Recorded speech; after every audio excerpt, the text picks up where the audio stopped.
You're watching the News Edge Early Edition. Happy Friday and good evening, everyone. Thank you for joining me. I'm Anthony Antoine. Well, the stocks ended higher today to cap off a very up and down chaotic week on Wall Street.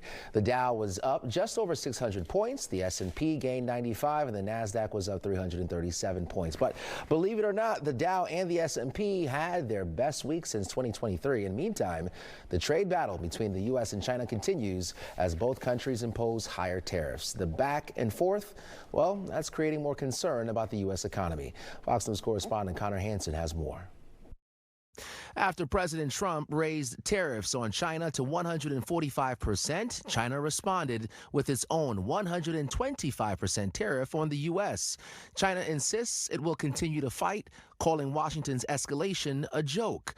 Neither China or the White House is backing down. The president made it very clear when the United States is punched, he will punch back harder, and he hopes to make a deal that benefits the American worker and our companies that have been ripped off for far too long.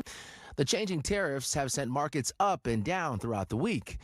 62% of Americans have now invested in the equity markets. This huge volatility, it impacts Main Street.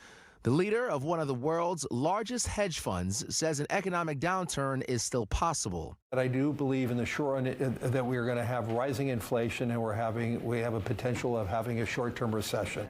Meanwhile, the White House says the tariffs are working, bringing dozens of countries to the table. One of the EU's economic leaders says they are ready to work out a deal. We're ready to negotiate a mutually acceptable outcome while defending our economic interests. The White House says it already has more than 15 offers from different countries and hopes to have the first deal done within weeks.